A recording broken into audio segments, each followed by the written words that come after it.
खबर आपको बता रहे हैं हिंदू राष्ट्र के मुद्दे पर बोले इस्लामिक स्कॉलर।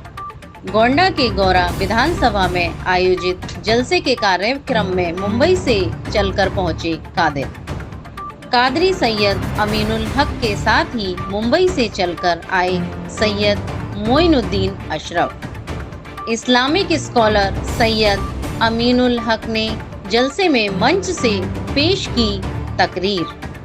जलसे को तकरीर देने के बाद दोनों इस्लामिक स्कॉलर मीडिया से हुए मुखातिब। बागेश्वर धाम के पीठाधीश्वर बालकृष्ण शास्त्री द्वारा लगातार दिए जा रहे बयान कि हिंदुस्तान को हिंदू राष्ट्र घोषित किया जाए, इस प्रश्न का जवाब देते हुए महाराष्ट्र से चलकर आए इस्लामिक स्कॉलर मौलाना सैयद मोइनुद्दीन अशरफ ने कहा कि देखिए, हमारे देश का नज़्मो निज़ाम इस तरीके से है कि वह किसी मजहब की तरफ जा ही नहीं सकता।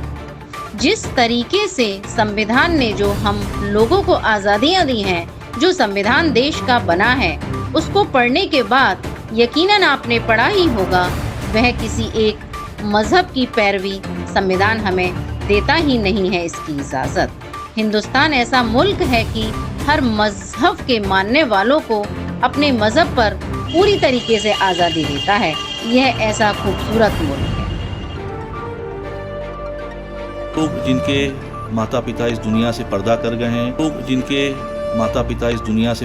गए हैं, उन्हें चाहिए कि वो अच्छे काम अपने माता पिताओं के लिए, उनके इसाले सवाब के लिए करें।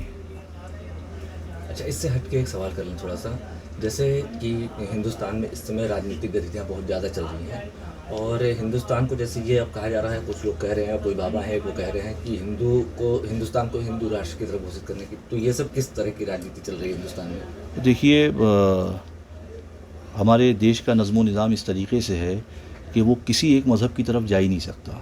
जिस तरीके से संविधान ने जो हम लोगों को आज़ादियाँ दी हैं, जिस तरीके से संविधान देश का बना है, तो उसको पढ़ने के बाद यकीनन आपने पढ़ा ही होगा, तो किसी एक मज़हब की पैरवी संविधान हमें देता ही नहीं इसकी इजाज़त।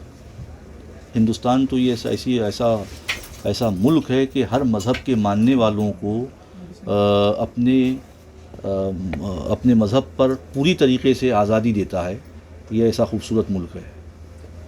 जैसे कि पूरे देश में इस समय कैरेक्टर, अखलाक, इसकी तालीम दी जाए। आम तौर पे आईएएस या आईपीएस या जो भी आला डिग्री हासिल करने के बाद जो माँ बाप को छोड़ देते, जैसा कि आप लोगों ने बताया, तो उसकी सबसे बड़ी वजह ये होती है कि उनके पास एजुकेशन तो होता है लेकिन मॉरल एजुकेशन नहीं होता, और उनके पास जो है वो एक अखलाकी जो तालीम होती है, तरबियत होती है, वो नहीं होती। इसकी बुनियाद पे ऐसा होता है। वरना अल्हम्दुलिल्लाह मज़हब इस्लाम में ये है कि जो जितना मज़हबी और धार्मिक बनता चला जाता है, वो उतना ही अपने माँ बाप की इज़्ज़त, क़द्र और एहतराम सीखता चला जाता है। इसीलिए मैं लोगों से ये कहूँगा कि अपने बच्चों को हर डिग्री दिलाएं, लेकिन पहले उनको अखलाक सिखाएं, उनको मॉरल एजुकेशन की तरफ माइल करें, तो इंशाअल्लाह ऐसा नहीं होगा। काजी साहब, जैसे कि देखा जाता है कि बच्चे अच्छी एजुकेशन पाते हैं, हायर एजुकेशन खुद में कवर करते हैं और उसके बाद वो गलत रास्ता पकड़ लेते हैं, तो ऐसे में आपकी बात पूरा मुल्क सुनता है, पूरे आवाम सुनती है, उनके लिए आपका क्या राय है? जो बच्चे नौजवान